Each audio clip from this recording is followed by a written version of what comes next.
guys? It's Phil the MMA Dude back with the Split Decision Podcast, episode number 33, here with my brilliant co-host, the Fight Geek. Fight Geek, how you doing today, sir?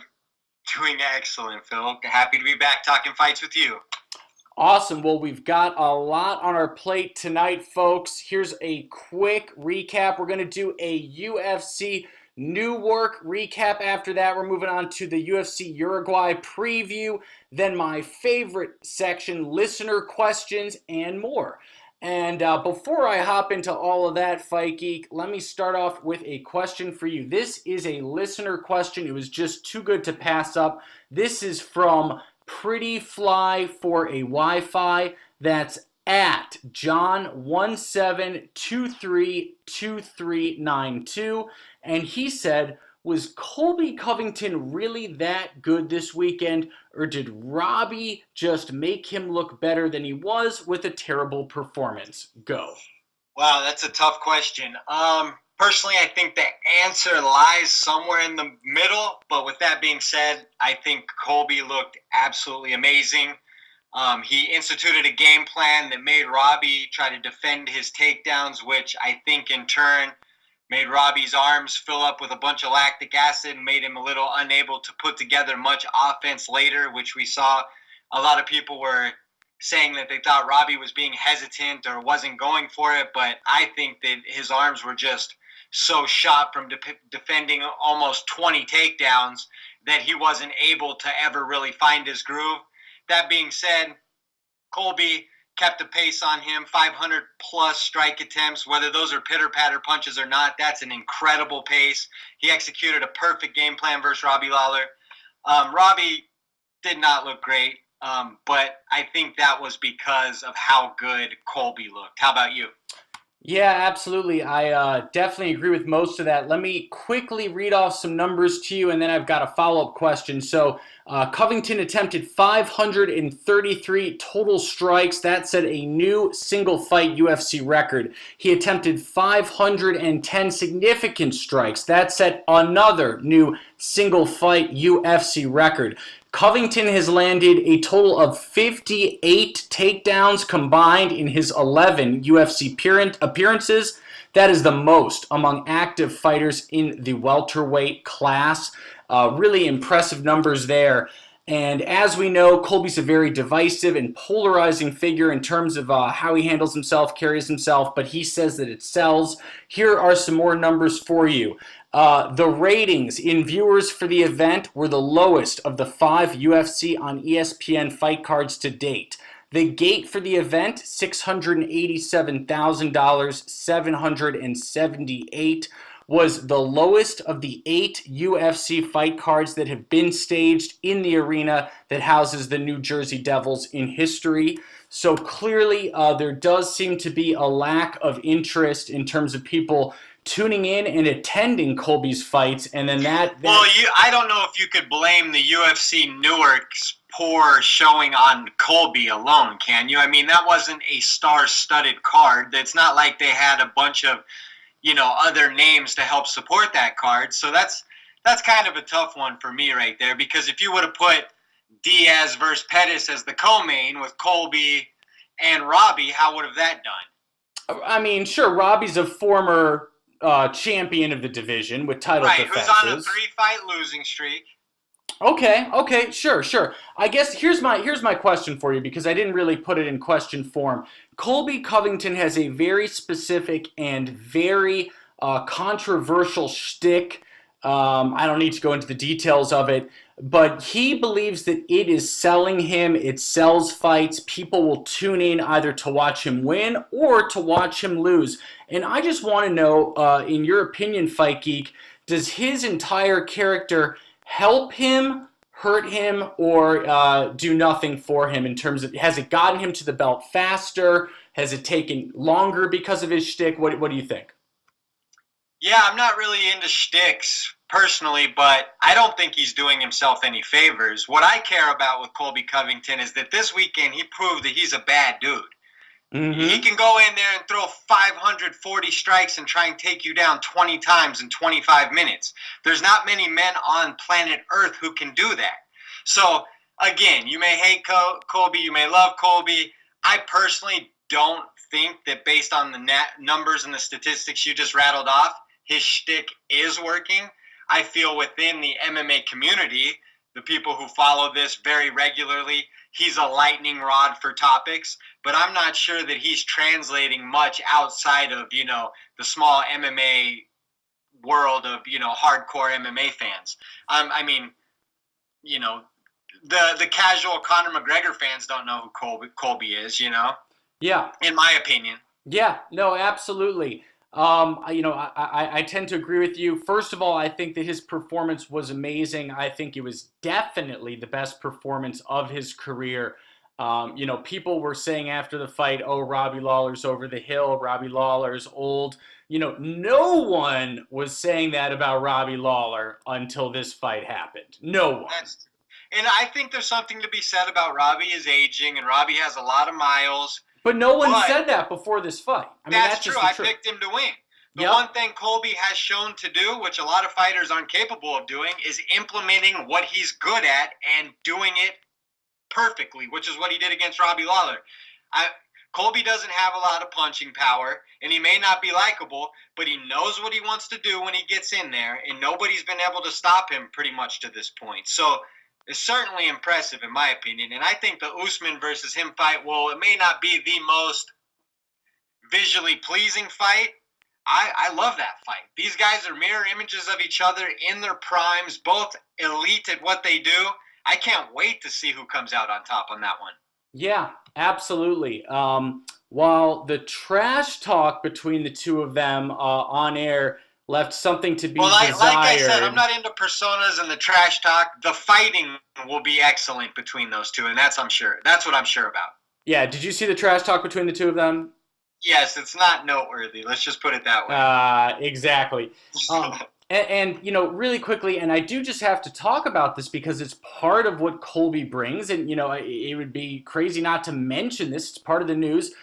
I didn't necessarily think that him mocking Matt Hughes getting hit by a train was necessary. He made a big joke about that. Well, I don't think he asked you if you thought it was necessary. Well, what'd you think? Okay, what'd you think of it, Fight Geek? Was that funny? Was it appropriate? First of all, Colby's shtick is so lame that he can't deliver a line without stuttering all over himself. So in real time, I didn't even know what the hell he was talking about. I had to hear it on the second and third time. That dude needs to learn how to deliver a line. Like, he really struggles at talking. Second of all, it is what it is. I mean, if you're going to let McGregor say the things about Khabib's wife that he did, I don't see how this is out of line. Okay. I would argue this was even more out of line, even though Conor's lines were very out. They're equal. They're equal. Specific to religion. Let me walk that back. They're equal. They're not horrible. Equal. So I don't think they're as bad as Conor's comments. I guess on record, I'll say that. All right, very fair, very fair. Okay, so obviously Colby had a tremendous performance, totally dominating Robbie Lawler in a unanimous decision, 50-44, 50-45, 50-45, and it appears that Usman is next for Colby, but I have to ask you this question, Fight Geek, and then we'll move on from this fight. Colby was on Ariel Helwani yesterday, and he was really shying away from the UFC 244 card, saying that he needs serious surgery on his eyelid, that he was headbutted during sparring early in the fight camp, and that December UFC 245 would work better for him. And all I thought the whole time was, oh man, Colby, we've seen this movie before. Are you really going to play chicken with Dana again? Is he about to blow it again? He's not the sharpest tool in the shed, so I guess it's possible, At this point, the one thing he does well is fight. Everything else is pretty lackluster, so let's just hope we can get him fighting sooner than later. Yep. I think very well said. Okay, so ready to move on to the lightweight co-main event. Jim Miller defeats Clay Guida via technical submission guillotine choke. 58 seconds into round one. I forget. I know that you chose Robbie and I chose Colby, but I forget. Did you choose Jim Miller and I chose Clay, or? I think it was the other way around, but everyone's acting like this was some crazy good win for Jim Miller. They both almost knocked each other out, and then Clay Guida handed him his neck after he was basically knocked out on his feet. It was a fun fight, could have gone either way, so it wasn't like some dominant performance by Jim Miller. They both came out and got smacked right in the face. I know, but I need to be a egotistical jerk because you got the entire card right last week. I picked Clay Guida last week, and it's like everyone who loves Jim Miller is coming after me. Please. Oh, you didn't choose Colby Covington. Do you know how much hate I got for choosing Colby Covington? Oh, my gosh. So, it was a fun fight while it lasted. Wasn't the first shot Clay Guida just hit Miller real clean, staggered him. Miller came back, staggered Guida, basically put him out on his feet. He fell forward into a guillotine, and that was it? Yeah, that pretty much was it. Yeah. So it was fun while it lasted. Yeah, quick question before we move on. Is it just me, or does Clay Guida have a habit of just barging into guillotine chokes? Hasn't this happened to him before? Off the top of my head, I'm not positive, but he has 14 losses, so I'm sure it's happened a time or two. Shoot, I wish I had written them down. I am 99% sure this has happened to Guida. He's more of a guy who loses via decision, and off the top of my head. I should have written it down. Okay, moving on. Lightweight bout. Nasrat Haqparast defeats Joaquim Silva. KO punches 36 seconds into round 2. Nasrat, a.k.a. Kelvin Gastelum Jr., had an incredible victory with an incredible team of coaches. GSP was there, Fariza Hobby. What did you think of this? Yeah, I picked him to win. He won the way I thought he would win. The guy, I've been high on this guy. He's good. He's a good striker. This time specifically, his hands were lightning fast. When he was landing, it was very clean and very crisp. Landed a clean shot. Yeah, I think he's got quite a bit of potential. He's a fun guy. 155, right? Lightweight? Yes. And I'm just going to beat that lightweight drum. You know, that division is so amazing. You have guys like him that aren't even close to being ranked. Mm-hmm. Can I tell you, I've got a fight in mind. I really have a fight in mind for him. Let's hear it. Alexander Hernandez, number 13. Oh, no, I was going to say Drew Dober. Oh, okay. All right. Well, Drew's not... Alexander Hernandez isn't going to fight that far back. I think I had someone else in mind for Alexander Hernandez. Whoa, you don't think he deserves a ranked opponent? I mean, that was pretty impressive. He's like 20th. No, he probably can get the 17th, 16th guy. I don't think he's going to get a top 10 or 15 guy next. No, I don't. All right. Okay, moving on, middleweight. Gerald Meerschaert defeats Trevin Giles via technical submission guillotine choke in the third round. 1 minute and 49 seconds into the third round. I got this fight wrong, even though I went 9-3 overall, so I'm pretty upset with this outcome. But what did you make of Gerald? Yeah, it's a pretty standard fight. I think he looked hittable and beatable in some areas, and then he's obviously a great grappler, got it to where he wanted it, and closed the show. So that was the fight. It was either he was going to get knocked out or he was going to win via submission, so I lost that one. I thought he was going to get knocked out. Yeah, do you have any, immediate opponents who come to mind for Meerschaert or not really? Not really. He's got 39 career fights, so he's kind of like in that gatekeeper role right now, I feel like. Yeah, I would take him versus, say, number 14 David Branch, something like that. But I think David Branch just got booked, honestly. Okay, fine. So. Let's just move on. We're not feeling him. All right. Catchweight, 158 pounds. Scott Holtzman defeats Dong Hyun Ma via TKO doctor this stoppage. Is who I had in mind for Alexander Hernandez, Scott Holtzman. That's okay. Why I thought that would be interesting based on physique and style of fights. I think that's a gritty fight right there. Scott Holtzman looked amazing. Yeah. He looked really good. He's won 4 out of his last 5. He's like a wrestler grinder, but then this last fight, his boxing looked amazing, in my opinion. I thought he was throwing like heavy hooks and landing a lot of different stuff. Yeah, absolutely. I think we both chose Holtzman to win, and he delivered in spades. Holtzman looked great, and I would love that fight against Hernandez. Moving on to the last fight of the main card, light heavyweight, Kennedy Zinchukwu defeats Darko Stosic via unanimous decision 29-26, Man, 29-26, this fight was 28-27. frustrating because I picked Stocic, and Stocic won the fight, but he kicked the guy in the groin 3 times, and that's how he lost the fight. So maddening. I went 8-4. Should have went 9-3 because Stocic won that fight. So I went 9-3. I'm better than you. I win, you lose. I was very happy with the outcome of this fight because I agree that Stosic should have won. So it made it even better that I chose Zinchukwu. And Stosic. No, Stocic did win, but he got penalized Oh, twice. stop! He Did kept he win kicking that the guy in the dick, bro. I know those are technicalities, though. If that didn't happen, did he win on the scorecards? He didn't win on the scorecards because he kept hitting the dude in the groin. Technicalities. Oh, come on.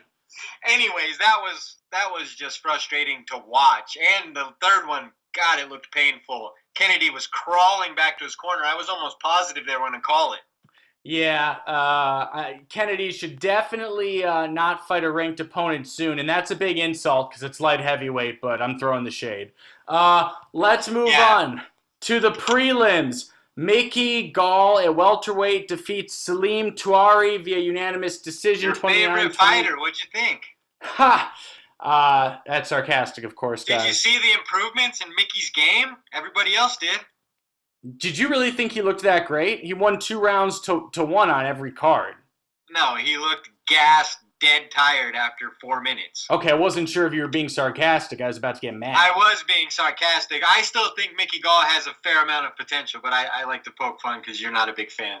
Gall's a loser. He's got nothing. For nobody. You're wrong. He was a winner Saturday night. Gall has nothing that he can bring to welterweight. What he did do is call out Diego Sanchez again. Oh, man. You? Yeah? I'm surprised he didn't call out Matt Hughes. That would be within character of him. He'd probably, make another train joke off of Colby's. He got 1 call out right in his life, and now everyone since then has been a train wreck. Actually, 2. He called out CM Punk, which was acceptable, and then the Sage Northcutt call out was cool at the time. Yeah. Anyways, Gall just needs to he just needs to never face a ranked opponent. What do you think is next for Gall, since you're so high on him? Well, what is he, 5-2? I think so. Who cares? I know that him and Mike Perry have been going back and forth. I know that Mike Perry, obviously is fighting this weekend against Vicente Luque. I do not think that Perry's going to win that fight. So I think you got to match up. I'm interrupting right here because it's got to be Mike Perry, Robbie Lawler if they're both coming off losses. Oh, I don't know if Lawler's fallen that far. Lawler versus Mike Perry in a cage together. Everyone, you can't call yourself an MMA fan if you wouldn't be excited for that. Okay, then 10-fight losing streak. Then who does Gall fight then? James Vick. 2 okay. 170-pounders. No. No. Actually, it's fine. No, it's fine. That's a funny answer because they're 2 giant losers who will do nothing. So yeah, no, it's good. Yeah. If the introduction to 170 for Vic and then Gall would get a big step up in competition, I think that could be an interesting fight. Yeah, no, actually, I kind of like Gall versus James Vick. Okay, moving on. Women's flyweight, Antonina Shevchenko. I love Antonina Shevchenko. This was fight of the night for me, personally. It was a great fight. Defeats Lucy Pudilova via rear naked choke 1 minute and 20 seconds into the second round. I thought Antonina looked great. She weathered an early storm. And also, I may or may not be slightly in love with her. What do you have to say? My thing is I'm a big fan, but in the last 2 fights, she's been a very slow starter, and she's taken a lot of damage. Yeah. So I don't know if she had a great performance after a sluggish or bad start. So I need to see a little more of her to see if that's like a habit for her. But she needs to come out and be clean early because she certainly has the skills everywhere. Her grappling and throwing up those transitions and she won via armbar, right? I believe so. Oh no, rear naked choke, rear naked. Rear naked choke. Yeah, you're right. I don't know what I'm remembering now. I thought I remembered her throwing up a couple attempts. Maybe that was at the end of the first. Wasn't she on her back as well? I believe so. So, but I remember it was back and forth. I know she got busted up a little bit. Obviously, she has the advantage of training with her sister. If you can train with Valentina Shevchenko, there's not much you're going to run into that's intimidating. So, yeah, I can't wait to see what's next for her. Yeah, here's what I think should be next for her. Lauren Murphy. What do you think of that? Yeah, Lauren Murphy looked great this weekend. So I think that's an interesting fight. Yeah. Lauren Murphy has a ton of experience, though. It might be a tough matchup for Shevchenko. But, yeah, good call. Yeah. So let's just jump to that fight really quick, and then we'll go back one. But women's flyweight Lauren Murphy defeats Mara Romero Barella, TKO knees and elbows, 1 minute 46 seconds into round 3. I thought Lauren looked fine. I may be a little biased. I very strongly dislike Lauren Murphy. I have to be honest about that. There's nothing about her I like. I saw the tough season with her. I think she's a despicable person. But she looked pretty good. So she looked good. Think? Her footwork was very tight and technical. And then for her to be able to have the wherewithal to land that knee and put someone out, you don't see women get KOs and TKOs all that often. So I would say that's borderline spectacular performance for her. Wow. Borderline spectacular against Mara Romero Barella. Calm down, Fikey. Come on now. Okay. Maybe a little bit. But for her, she's going to have a highlight.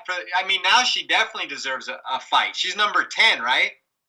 Number 9, I believe. So, yeah, I don't think unranked Shevchenko is going to get her. She's probably going to be fighting. Shevchenko's 15. Yeah, Lauren Murphy's going to fight like 6 to 7, 8, somewhere in that range. Oh, please. Lauren Murphy's going to fight whoever the hell Dana tells her to fight. Let's be honest here. Next. All right, moving on. Matt Schnell, flyweight, defeats Jordan Espinosa via triangle choke, 1 minute 23 seconds into round 1. Man, I thought Matt Schnell looked great. Yeah, I remember Matt Schnell from the Tough House. Guy who had potential, and since then has just gotten better and better and better and just sharpened his tools. And yeah, he looked great. He was a little hittable. Espinoza had a couple shots he landed, but I like how well-rounded Schnell is. He's sharp on the feet, and obviously he has submission finishes. So yeah, interesting to watch where he goes. Yeah, and just really quickly as an aside, can we discuss the fact very quickly that flyweight is back and better than ever? Men's flyweight. I mean, Cejudo truly did save the division. I've never been so interested in flyweight. Yeah, everyone says he saved the division, but since everyone's been saying that, he's never fought a flyweight fight. So it doesn't matter. He kept it alive. They were about to shut it down. Well, we don't know if he will officially be credited with that or not. That's like kind of a mythical title. He saved the flyweights. Dana has said every day since DJ's been gone that the flyweights aren't going anywhere. So that's a stretch, Fight Geek. He's never said they're getting rid of them. Well, he hasn't said a lot of things he does. Come on.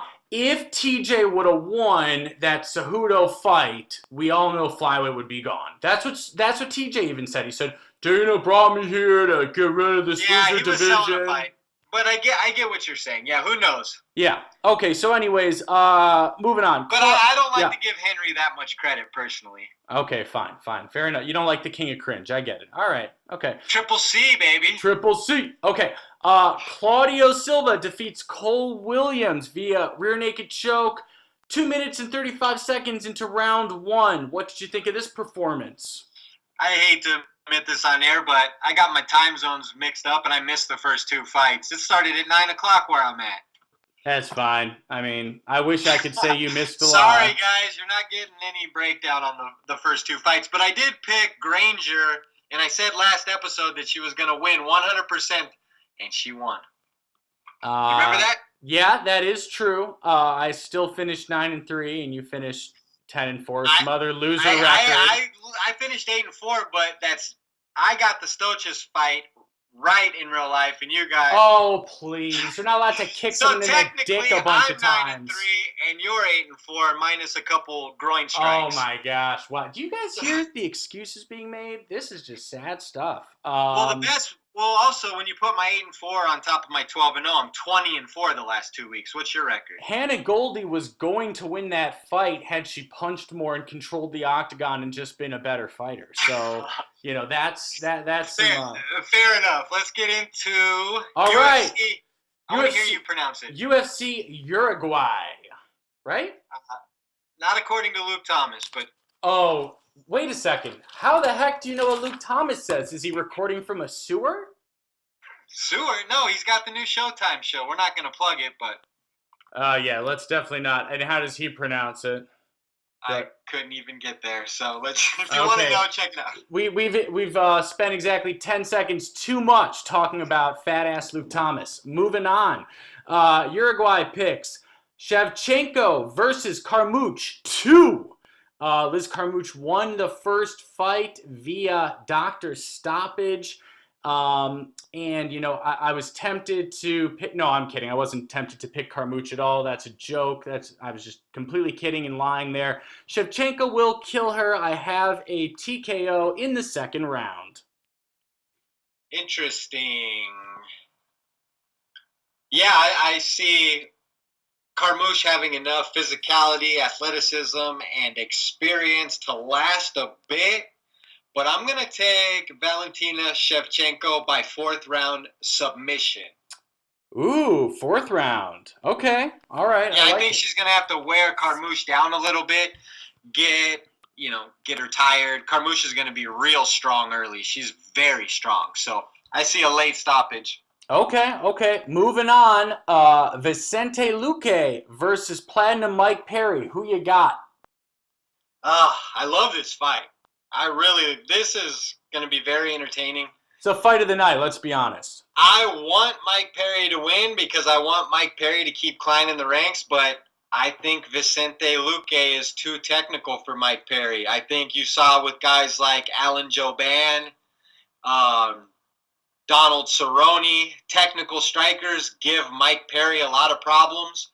Mike Perry's not the quickest guy with his feet or his hands, and I think Vicente Luque will have a quickness and technique advantage.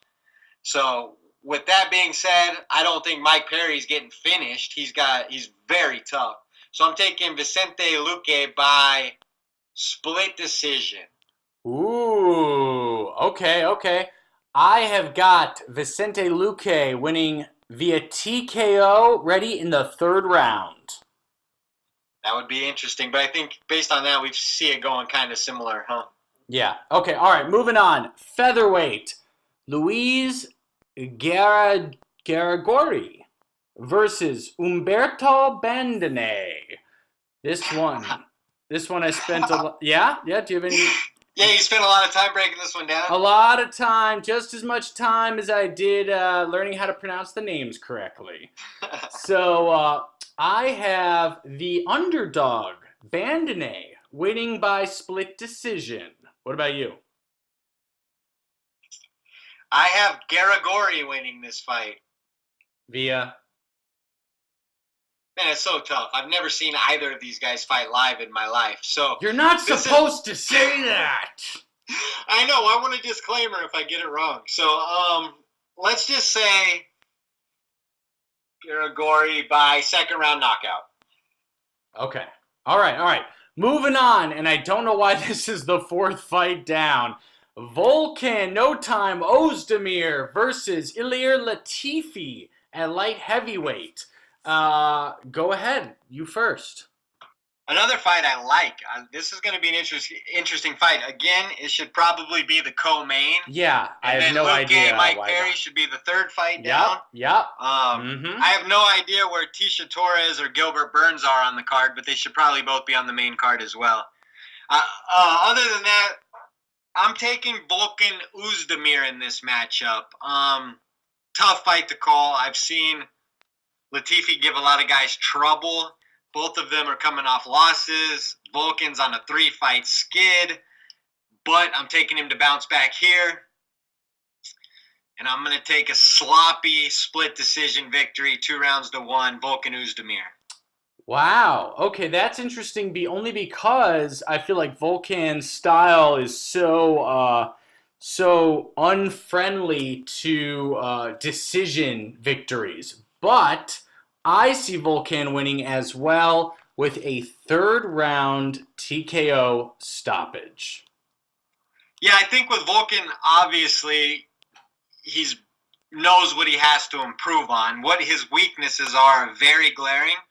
So based on his 3-fight skid, I expect him to have his best cardio he's ever had, institute his best defensive wrestling he's ever instituted. So these are things, as a fighter who's progressing, he's already fought for a belt, he's lost a couple fights. This is like where you reinvent yourself and you really learn from your losses. So I'm expecting kind of that Volkan to show up. Absolutely. Moving on, middleweight, Rodolfo Vieira versus Oscar Pichota. I'm taking Rodolfo Vieira by first round submission. All right. It's annoying. I've got Vieira by first round submission as well. Yeah, if you did your homework, it's a pretty easy one. Okay. All right. Enrique Barzola versus Bobby Moffett. Who you got? Running with Bobby Moffett in this one. Ooh. How about you? I've got Enrique Barzola. Okay, we disagree. Should be a fun back and forth fight, though. Definitely. Start of the prelims is Francis Ngannou's protege, Cyril Gain versus Rafael Pessoa Nunez. And I have got Gain by first round knockout. I have Pessoa. I don't know how, but I have him winning. He has quite a bit more experience. He does. He does indeed. I guess how I love my experience. I just believe in the power of Francis Ngannou's blessing. But okay, that is true. Yeah. All right. Moving on. Women's strawweight: Tisha Torres versus Marina Rodriguez. And I should point out, Torres is on a 3-fight losing streak. Rodriguez 11-0-1, so undefeated. This fight should be on the main card for sure, if not for aesthetic purposes alone. Let's go ahead. I'm going to take Tisha Torres in a bounce-back performance, even though she's had a couple tough losses. They've been versus elite competition, and they weren't landslide losses. They were losses where she was hanging tough versus elite competition. So I feel like this will be a step up for, is it Marina Rodriguez? I believe so. So I'm taking Tisha Torres by, let's say, split decision. It'll be close. Okay. We definitely disagree here. I have got Marina Rodriguez via split decision. So take that for what it's worth. Okay. Moving on, we've got flyweight. Rogerio Bontoran versus Raulin Paiva. And hopefully these fights aren't canceled. The card's starting to get real sketchy here, so let's keep it moving. I've got Bontoran, the underdog, via decision. I have, I have Paiva. Okay. The women's... if you can't tell, I'm done giving you predictions at this point as far as the actual stoppages. Okay, fair enough. The women's flyweight fight with Ariana Carnelossi has been canceled. That's official.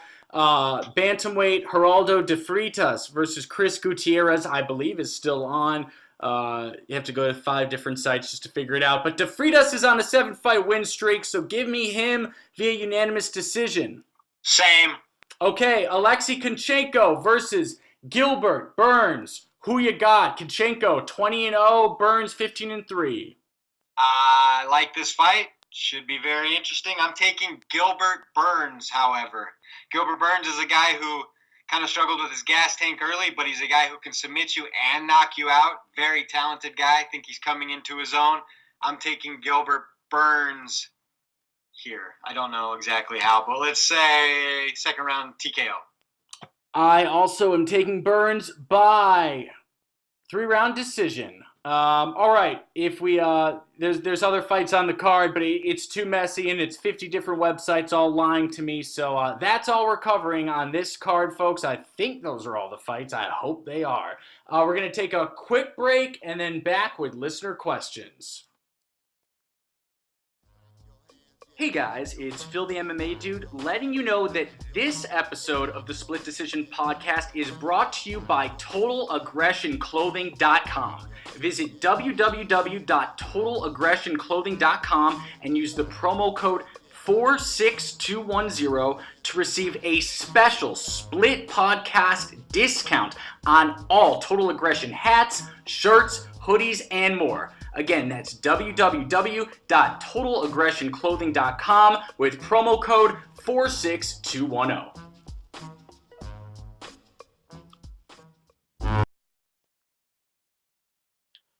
All right, guys, we are back with the Split Decision Podcast, episode number 33. I'm Phil, the MMA Dude, here with my brilliant co-host, the Fight Geek, and it's time for listener questions. Nice. All right, guys, I've got one queued up from Instagram right here. As soon as my phone pulls it up, let's see. Got one from @Neil.Butcher1. He says, and you'll love this one, if Cormier beats Stipe again, does this cement him as the greatest mixed martial artist of all time? Go. I mean, I think the answer is absolutely yes. DC has one loss, and that's to a juiced out John Jones. I'm aware that he wasn't caught for it. We don't need to talk about pre-USADA stuff. 214 obviously was a no contest. Jones was on so much jet fuel. He tested positive at 232 and 235. That's how much he was on. To me, if DC wins at 241, he is 100% the greatest fighter of all time. I don't even see how it's debatable, honestly. It's plenty debatable. How? Who's better? Yeah. GSP? For beating a Michael Bisping? Anyone in the top 10 could have beaten Bisping for that belt, and you know it. Well, that we're not talking about right now today. We're talking about peak fighters in their primes, right? I mean, no, I think we're talking about altogether resume here. I mean, I'm pretty confident that a prime Fedor would give DC all he could handle in his prime. So I'm not ready to say DC is unequivocally better than GSP or Fedor. And if you give me time, I can make relative arguments for a handful of guys. So while DC will certainly be on the short list of the greatest UFC fighters of all time, he's certainly not considered the greatest mixed martial artist to ever live. Hey, Fight Geek, I forget, how did DC do in the Strikeforce Heavyweight Grand Prix as an alternate? How'd he do? I forget. He did great, but that's 5 I know, how'd he do, though? Did he get, second place, or? Fedor went 10 years undefeated in Pride. Okay. I mean, exactly, okay. Yeah, DC has one loss to Juicy Jones at 205. So, yes, he's absolutely Also, I mean, you could say that the divisions that DC fights in are somewhat watered down competitively. They're not as deep as the divisions that a GSP fought in. Well, they're not watered down blood level wise. Jones has made sure of that. That is true, but the depth of those divisions, since DC has been in them, they have not been stacked divisions, heavyweight or 205. Is that fair? I don't know. I mean, well, DC is currently considered one of the greatest of all times. 145, 155, 170 clearly have the best 3 divisions talent-wise in the UFC, right? 145, 155, 170. Yes, I don't even think agreed, that's an argument. Yes, agreed. Right. So he fights at best in the 4th or 5th best division in the UFC, correct? Okay. Okay, so when you go back and you're fine-tooth combing all these resumes, those are things that can be reasons why he's not necessarily the greatest of all time. All right. Okay. All right. We've had enough. Okay. Moving on. This is from Seth from the Fight Addicts. That's at TFA_Seth. He said, Who's the biggest villain out of these three and why? Colby, Jones, or Hardy? Go. John Jones, no doubt. I have to agree. He's John yeah. Jones. It's personal for the people who don't like him.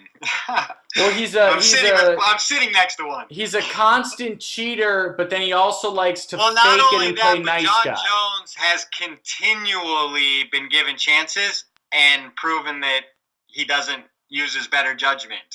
I have to agree, John Jones is the worst person out of those three, and that includes Greg Hardy, so that is really offensive to Jones, by the way.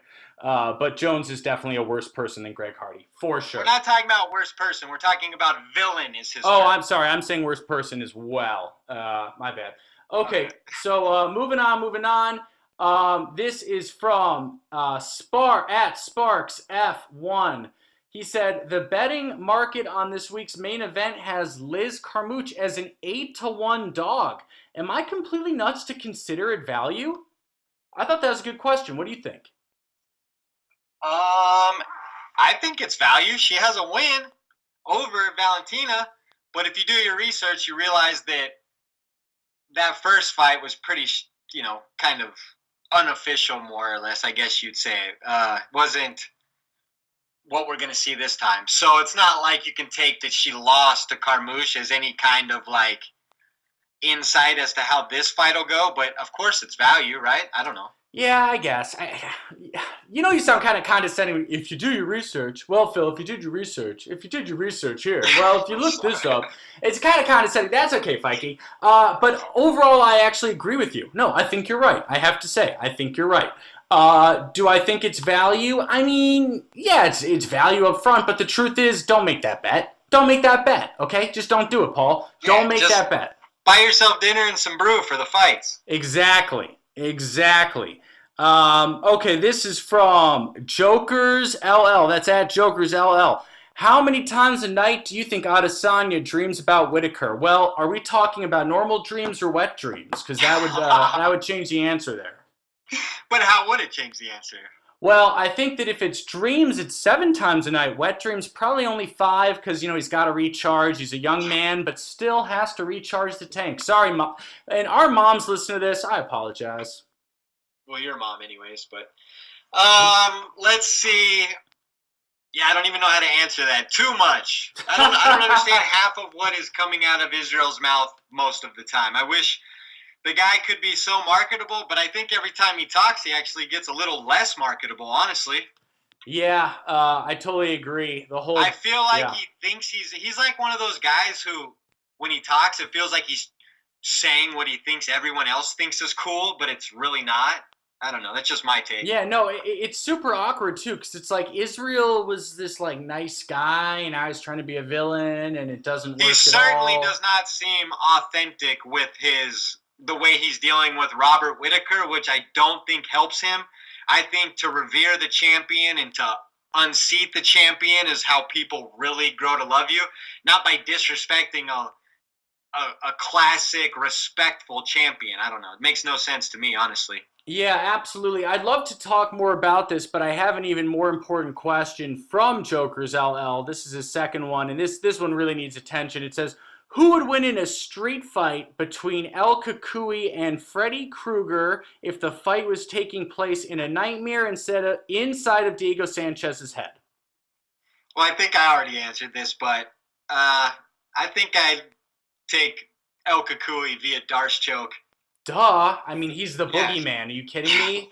Freddy's in deep trouble in that match. Deep trouble. You'll see El Kukui salsa dancing in the doorway, and then that's the last thing he'll remember. Yeah. No, I think that's Ferguson Darce choke, round 1 submission. But great question and great visual. The Diego Sanchez's head part had me rolling. Oh, absolutely. Okay, this is from Giggsy YG18. How many takedown attempts does Liz Carmouche attempt before she gets finished? I say 0. She's going to be scared of getting kicked in the head, and she'll still get kicked in the head after 0 takedown attempts in the second round. You're wrong. She's going to have to take her down. She's not going to sit there and strike with Valentina. So I actually picked 6. 6 takedown attempts. Wow, that many?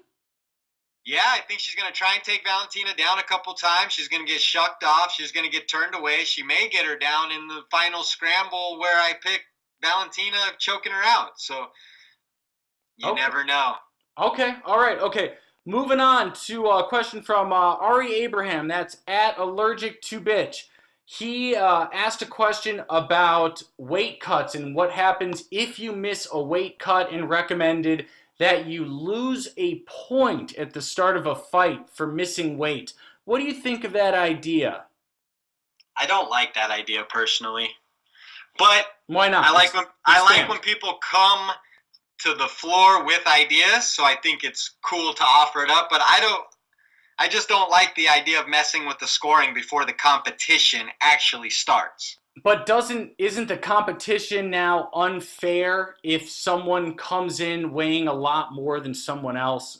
But that's not the competition's fault. That is whoever's... That's the fighter's fault for missing weight. It's the fighters, the promotions, the other fighter who's agreeing. It's not the competition's fault. Whoa. The other fighter who's agreeing, hold on, Fight Geek. I can't let you get away with that one. If they don't agree to the fight, suddenly they're going to piss off fans, the promotion. They look like the biggest jerks. Well, you got to do what's best for you. And if what's best for you is fighting someone who's 8 pounds overweight, then that's a personal decision. That's not the competition's fault. That's all the extenuating circumstances before the competition starts. So I wouldn't want to change the competition. You would never be like,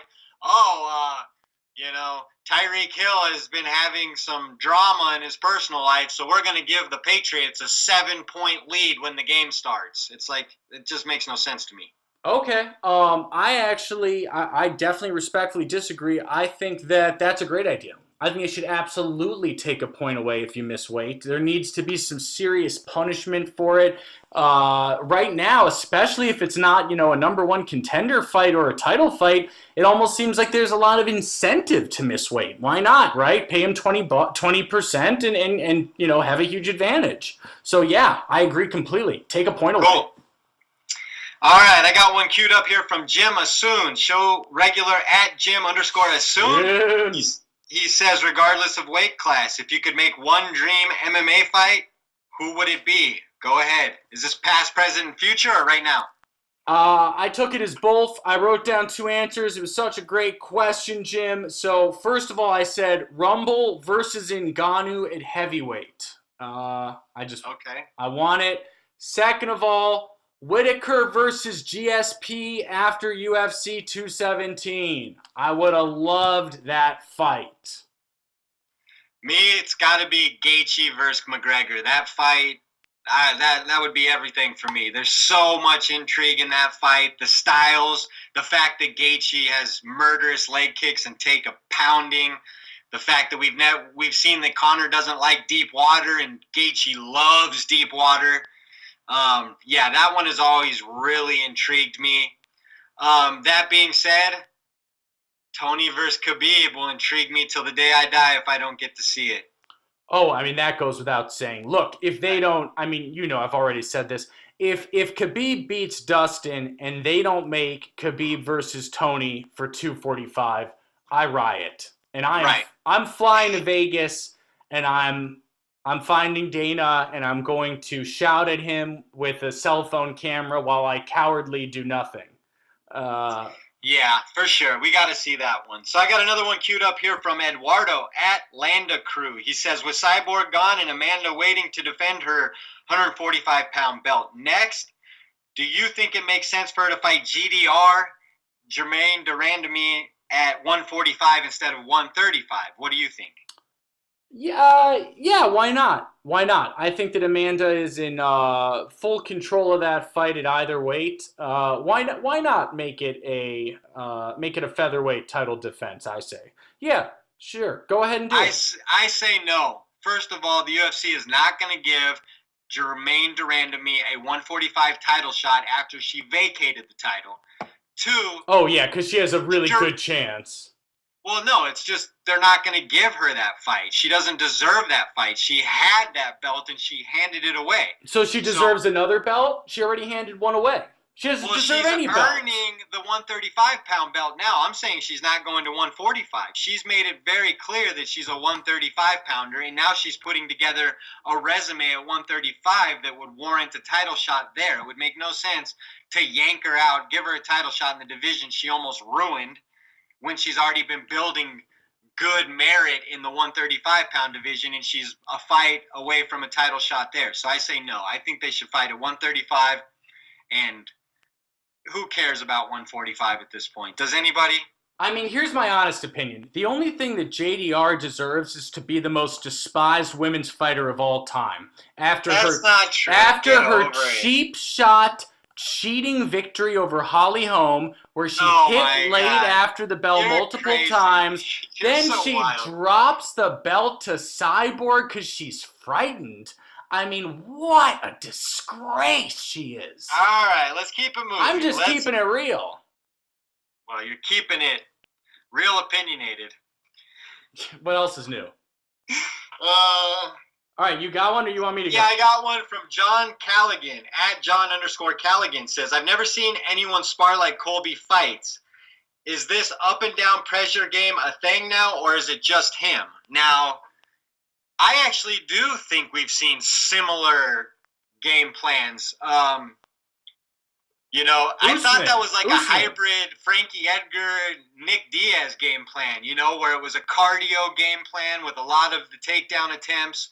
So, you know, Colby's striking is really not all that pleasing, but what he does is he keeps his hands in your face and he just touches you and he touches you and he touches you. So, yeah, I think we've seen elements of his game plan in other guys. I think he has a unique blend, obviously. And Usman, I mean, Usman did it with Woodley. Yeah, Usman has done it, but Usman, I have never been as impressed with, like, Usman's striking, you know. Even though Colby's striking wasn't Anderson Silva-esque, the amount of punches he was able to throw and land was unbelievable, honestly. Oh, yeah. Absolutely. So I don't even know if Kamaru Usman has 540 strikes in him. You know what I mean? So sure. Okay. He's not a guy who gets off volume, in my opinion. Okay. Very fair. This is from at MMA Assault 1. Who do you think will be the next champ to lose their belt? And my answer is Jessica Andrade to Wiley Zhang. And I'm sorry if I'm mispronouncing that. I think Zhang's gonna steal that belt. What was the options again? I'm sorry. No, he just said who's gonna lose their belt next, period. Yeah. I can see that, actually. So, yeah, I'd say that's a high probability. I also still believe there's a high probability that Robert Whittaker will lose his belt, even though I don't necessarily love the Israel Adesanya trash talk, but that fight's going to be tough. And again, I know everybody super thinks Khabib's not going to have any trouble with Dustin, but I think Dustin's going to give Khabib a lot more trouble than anyone else has. Let's just put it that way. Oh, okay. I don't. I think Khabib is going to maul him. So can't wait to see that. So does that do it for this week? No, it doesn't. Quickly, this is from Derek Lewis's Hot Balls at Pixie Dust 26.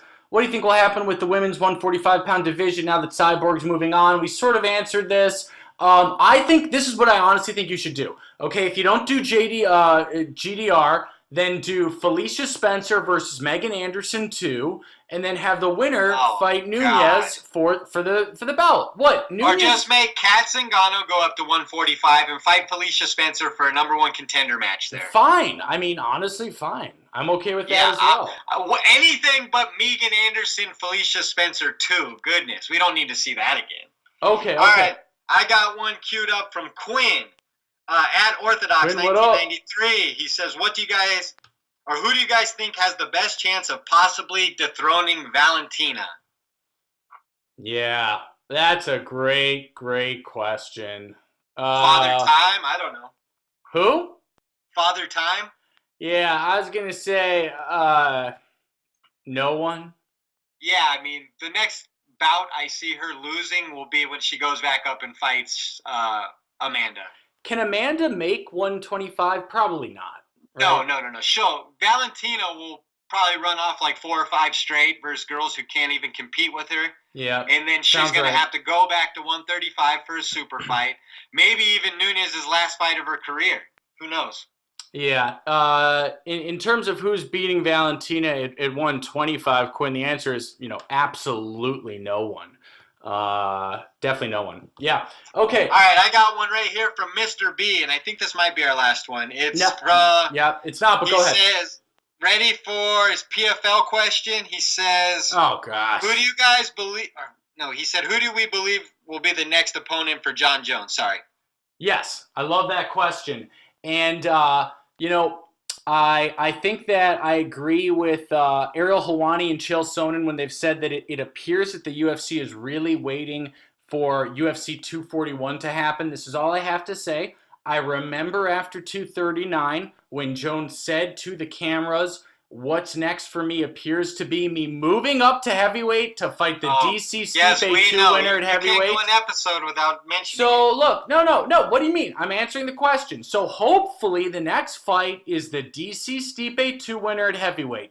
But let's be real, guys. We all know Jones is going to be Jan Blachowicz. Next question. Yeah, we know Jones ain't moving up to heavyweight. Mr. B also wanted our opinions on Ramsey Nijem making the quarterfinals of the PFL lightweight tournament without having to fight at all to make it there.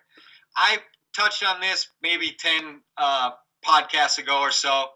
I like the PFL playoff format, but until they have deeper divisions, stuff like this is going to happen and not make it play out true. You have to have longer than a 3 or 4 week regular season. This needs to be an extended play throughout the year, maybe 6 or 8 fights. That way you don't have situations where guys who have not fought at all are getting into the playoffs. The playoffs should be who has made it through the attrition of the regular season, and this isn't the case there. So I think it's lame, personally. Yeah, I totally agree. Really quickly, I told Mr. B I had a story about this, and I do. I went to PFL 2, the real PFL 2, over a year ago, the second PFL event that Kayla Harrison was headlining, and I remember watching Ramsey Nijem lose that fight. I looked over 20 minutes later, and he's sitting to the left of me. We ended up talking. He was a super nice guy. I remember him because he had a gorgeous girlfriend. We took a bunch of pics, and that's the end of the story. Real nice guy, and I wish him all the best. Yeah, well, he's in the playoffs, so you can root for him now. Okay. All right. Question from Fighting With Myself podcast at FWM_POD. What do you anticipate being the biggest story to follow in 2019? I think it's going to be Jones DC3 and what comes of that. Because I think it's happening, unfortunately. Yeah, I think it'll be the return of Conor McGregor. You think he comes back in 2019? Oh, no. No, you're right. I think Jones actually, DC3. I do. Oh, really? I do. Yeah, I'll say. Against who? Well, that's not the question. Well, he's only coming back if Dustin beats Khabib. All right, I take it back.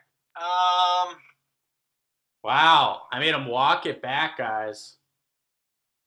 Well, I thought it said 2020. Do we have a verbal submission category? Did I just have a verbal submission over Fight Geek? Okay, I'll just go on a wild hair here. Dustin Poirier, the new lightweight champion of the world. Woo! Okay, then we will see Conor this year. Agreed. So I'm right in both instances. Perfect. All right. Okay. Do we have? Can I do it?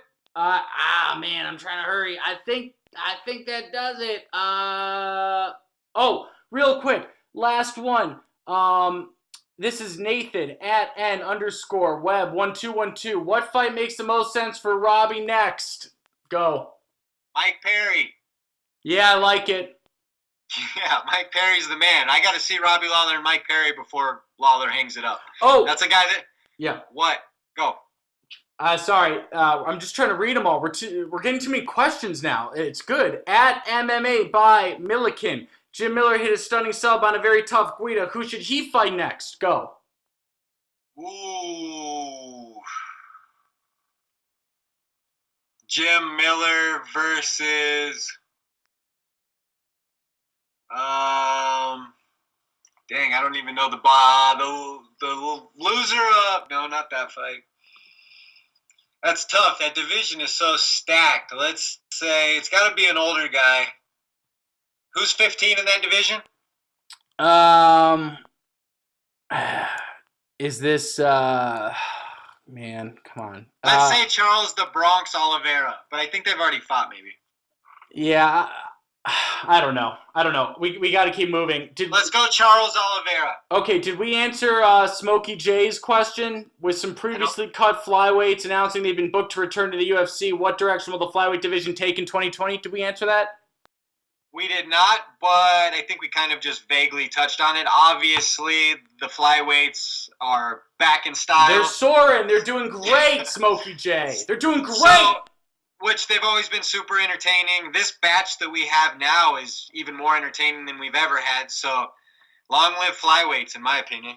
Absolutely agree. Last question from me. This is Glitch at MMA Port. Can Alexander Volkanovski beat Max Holloway? If yes, how? The answer is yes, he absolutely can. And that is with power and pace, and especially if it's in Australia at UFC 243. He obviously can win, but I don't think it's probable. And like you said, he would have to institute a game plan similar to Poirier with the power punches. We don't even know if he would have that kind of power versus Max until we match them up, but I would still take Max with pace and his style there. I agree. Are those all the listener questions? That is it, guys. Thank you so much for all the questions. Covered quite a bit today, so thanks a lot. As usual, you can find us on iTunes, Spotify, YouTube, Google Play, Stitcher, and more. I'm at The Fight Geek MMA. He's at Phil the MMA Dude. We are at Split_podcast. It's 4 words. The Split Decision Podcast. Thanks for tuning in, and we will talk to you next week. Peace. Peace.